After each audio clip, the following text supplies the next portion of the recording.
गर्भवती गाय का बच्चा और शेरनी माँ की रक्षा। एक बार की बात है, गौरी नाम की एक गर्भवती गाय भोजन ढूंढते ढूंढते जंगल में आ जाती है। गर्मियों का मौसम होने की वजह से उसे घास ढूंढने में मुश्किल हो रही थी। वो भोजन ढूंढने में इतनी व्यस्त थी कि उसे समय का पता ही नहीं चलता। देखते देखते शाम होने को आ रही थी। अरे, शाम होने को आ रही है। घास ढूंढते ढूंढते मुझे वक्त का पता ही नहीं चला। अब मैं क्या करूं? कहाँ जाऊं? लगता है रास्ता भटक गई हूँ। बहुत भूख लग रही है। सुबह से मेरे बच्चे ने भी कुछ नहीं खाया है। यूं वो आगे बढ़ ही रही थी कि रास्ते में हिरन और बंदर आते हैं। अरे गाय, और वो भी जंगल में। दोस्तों, सुबह से मैंने कुछ नहीं खाया है। भोजन ढूंढते ढूंढते यहाँ आ गई।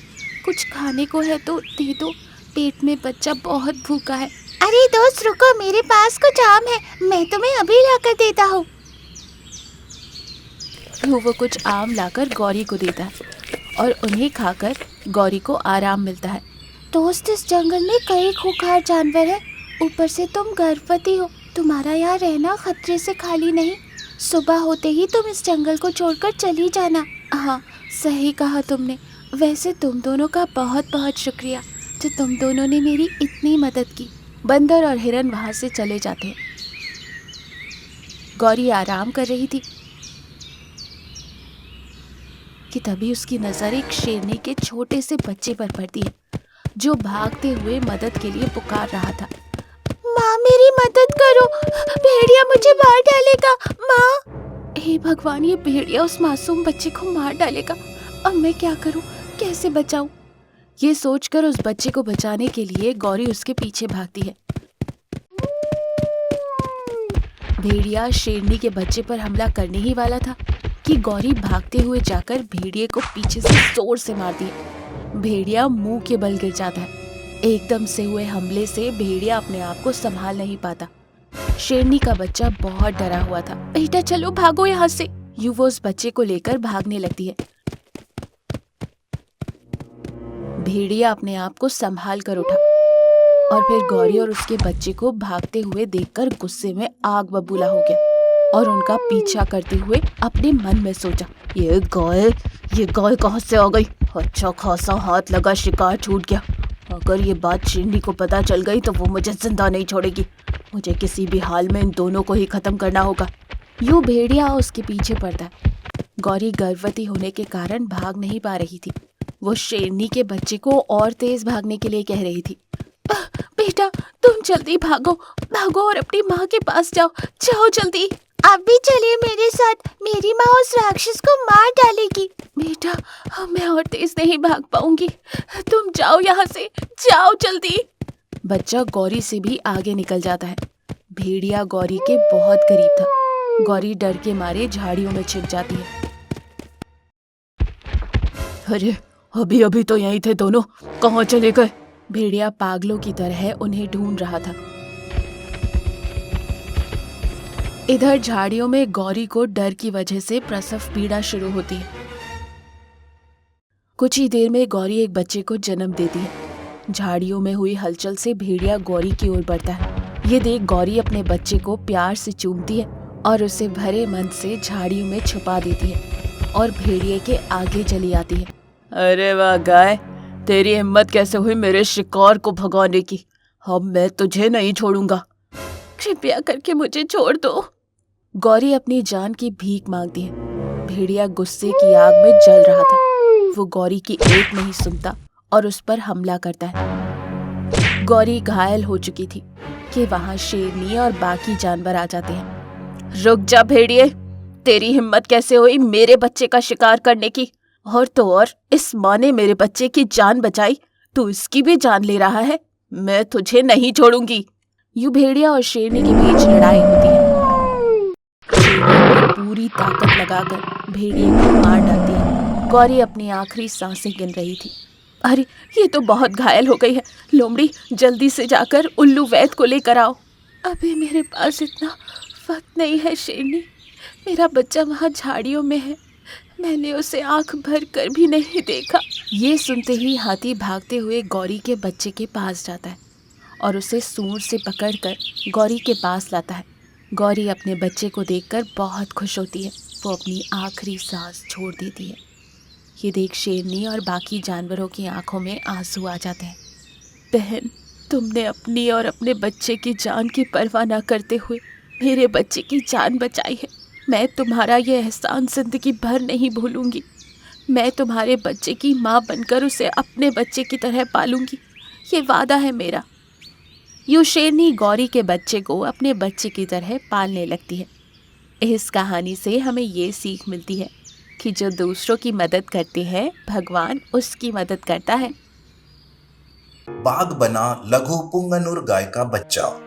जंगल में एक गाय का झुंड रहता था। उस झुंड में रमा नाम की एक गाय थी। वो एक पुंगनुर गाय थी। उसका कद बाकी गायों से बहुत ही छोटा था। इस वजह से बाकी के गाय उसका बहुत ही मजाक उड़ाती थी और हमेशा उससे दूर ही रहती थी। कुछ ही दिनों में गर्मियों का मौसम शुरू हो जाता है। जंगल के पेड़ सूखने लगते हैं। कुछ पेड़ों पर पत्तियां तो थी, पर वो काफी ऊपर थी। रमा का कद छोटा होने की वजह से उसका मुंह पत्तियों तक नहीं पहुंच पा रहा था। तब रमा बाकी गायों से मदद मांगती है।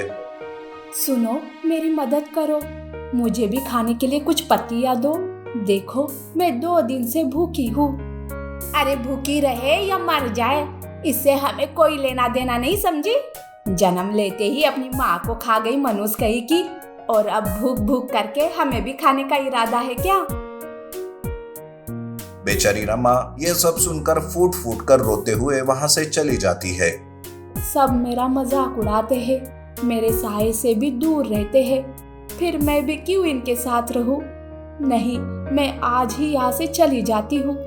इस तरह रमा वो झुंड छोड़कर दूसरे जंगल जाने का सोचती है। वो दूसरे दिन ही किसी को कुछ ना बताकर पास वाले जंगल जाती है। उस जंगल में एक बाघ का बच्चा रहता था। वो बहुत ही मासूम था, पर उस जंगल के जानवर उसे पसंद नहीं करते थे। उसकी माँ की वजह से सभी जंगल के जानवर उससे नफरत करते थे। उस दिन बाघ बच्चों के साथ खेलने जाता है। तभी वहां एक लोमड़ी आती है और वो बाघ को भला बुरा कहने लगती है। अरे ओ बाघ, यहाँ क्या कर रहा है तू? देखो, तुझे कितने बार समझाया है कि बच्चों से दूर रहा कर, पर तू समझता ही नहीं। लोमड़ी मासी, मुझे खेलने का मन कर रहा है, प्लीज मुझे खेलने दो ना। हाँ हाँ हाँ, पहले खेलेगा और फिर अपनी माँ के जैसे बच्चों को ही मार डालेगा। देख, मुझे तुम्हारी नीयत पता है, जैसी माँ वैसा बेटा। इस तरह कुछ भी भला बुरा कहकर लोमड़ी बाघ को वहां से भगा देती है।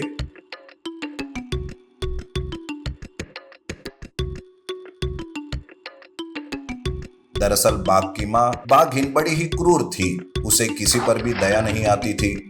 उसने जंगल में दहशत मचा कर रखी थी। पर जब वो माँ बन गई और बाघ को जन्म दी, तभी वो इस दुनिया को छोड़कर चली गई। लेकिन बाकी के जानवर बाघ को उसकी माँ के जैसे ही समझने लगे। कोई मुझसे बात नहीं करता, सारे मुझे दुष्ट समझते हैं, मुझसे नफरत करते हैं। काश मेरी माँ जिंदा होती। बाघ रोते रहता है कि तभी उसे एक परछाई दिखाई देती है, जिसे देखकर वो झाड़ी में छुप जाता है। वो परछाई रमा की थी। रमा ने बाघ के रोने की आवाज सुनी थी, इसलिए वो वहां आई। कौन है वहाँ? तुम कौन हो और इतना क्यों रो रहे हो? देखो, बाहर आ जाओ, मैं कुछ नहीं करूंगी। रमा की आवाज सुनकर बाघ झाड़ियों से बाहर आता है। उसे देखकर रमा को दया आती है। बाघ को पास में लेकर वो कहती है, रो मत बेटा, क्या हुआ? भूख लगी है क्या तुम्हें? बाघ चुपचाप खड़ा रहता है, पर रमा समझ जाती है। आज पहली बार किसी ने मुझसे ऐसे प्यार से बात किया है, मैं आपका बहुत ही आभारी हूँ। रमा बाघ से उसके माँ के बारे में पूछती है। तब बाघ सारी सच्चाई उसे बता देता है। तब रमा को उसका गम और बाघ का गम एक जैसा ही लगता है। बेटा, आज से खुद को अकेला मत समझो। कोई कुछ भी कहे, उसकी तरफ ध्यान मत देना। ये दुनिया बहुत ही जालिम है, पर हमें हर मुसीबत से डट कर सामना करना होगा। आज से तुम्हें चिंता करने की कोई जरूरत नहीं है। मैं तुम्हारा ध्यान रखूंगी और सबका मुंह बंद कर दूंगी। रमा बाघ को अपना बेटा बना लेती है। बाघ रमा को माँ मानने लगता है और उसके साथ खुशी से रहने लगता है।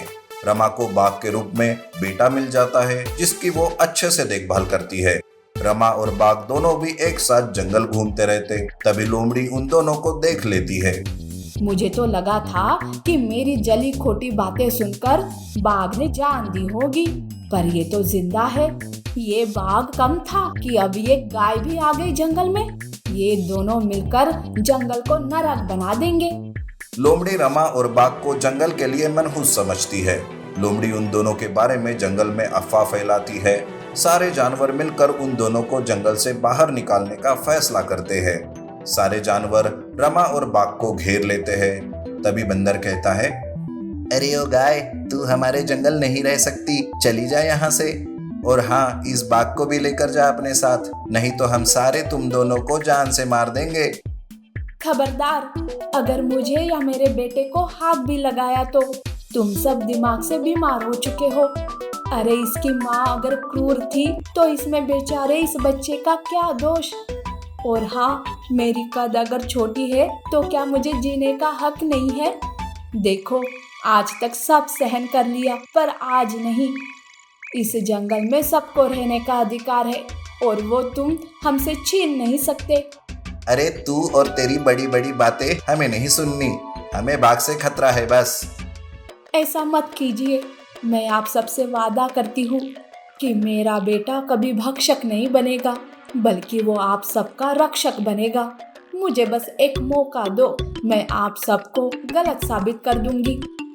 रमा की बात सुनकर सारे जानवर उस पर भरोसा रखते हैं, पर लोमड़ी तो गुस्से में ही रहती है। इस तरह कुछ महीने बीत जाते हैं। बाघ अब बड़ा हो चुका था, पर उसने कभी किसी मासूम जानवर को मारा नहीं था। तभी एक बार लोमड़ी ही हिरन के बच्चे का शिकार कर रही थी। तब बाघ उसे देख लेता है और उस बच्चे को बचाता है और लोमड़ी को जंगल से भगा देता है। तब रमा कहती है, देखा आप सब लोगों ने, मेरा बेटा कितना अच्छा है। आप सब ने इसे ताने मारे, पर देखो आज इसने आपके बच्चे की जान बचाई। मेरी परवरिश में कोई खोट नहीं है। और उसे ही जंगल का राजा बना देते हैं।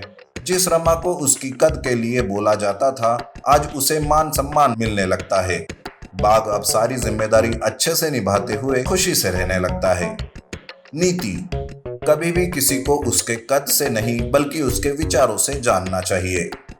और हाँ, हमारे चैनल को सब्सक्राइब करें, लाइक करें, कमेंट करें और अपने दोस्तों के साथ शेयर जरूर करें। Thank you for watching.